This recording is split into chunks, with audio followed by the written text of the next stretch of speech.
Welcome to Focus 15 Spanish, the Spanish grammar guy here to help you with all things Spanish grammar. Today, I want to take a look at the use of the conditional tense in Spanish. As the name suggests, the conditional shows that an event is conditional upon something else happening, and it equates to the English would or could. Let's just have a quick look at an example. We could say, for example, podríamos ir mañana. We could go tomorrow.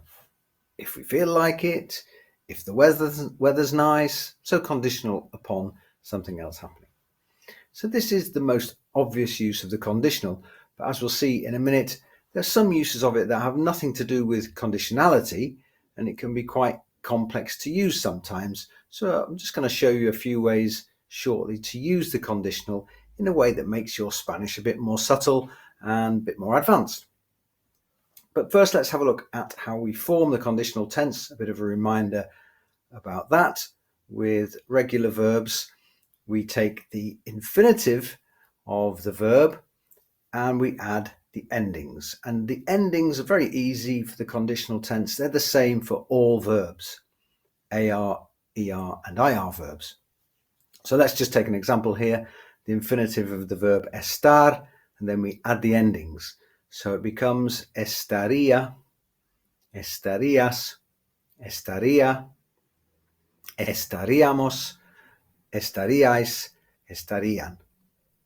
Don't forget those accents and stress the word on those accents. But of course, as usual, there are some irregular verbs, and these irregular verbs are the same for the future tense. So look for the irregulars in the future, and they're the same for the conditional. So for example, decir or decir would be diría, dirías, diría, etc. Poder, podría, podrías, etc. Poner, pondría, pondrías, etc. I'm afraid you just have to look these up and learn them, but once you learn your irregular verbs, they're usually irregular in many different verb tenses. Okay, so let's have a look at some ways the conditional tense is used in a more subtle way in order to advance your use of the Spanish language. So just as we use the future tense to make guesses or approximations in the present, for example, you would say something like, if you wanted to say something like, I wonder what time it is, you could say, ¿Qué hora será?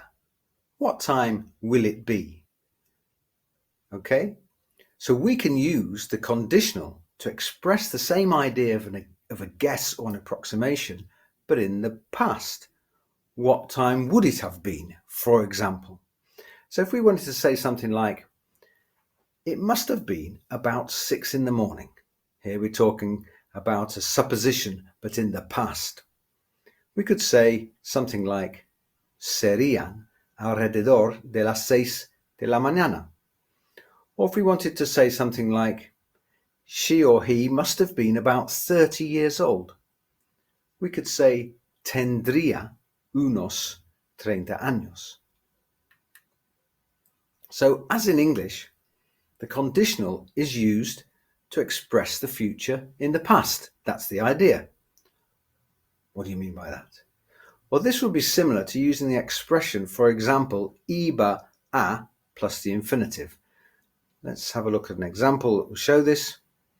You could say, yo sabía que papá bajaría or iba a bajar a las 11.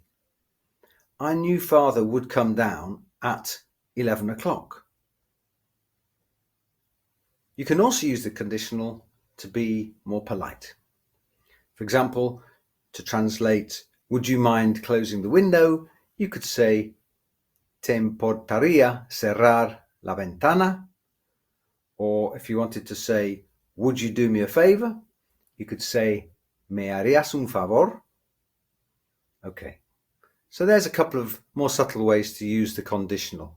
And let's have a couple of translations now that you can try out to illustrate that, have a little bit of practice. Okay, let's translate the following sentence.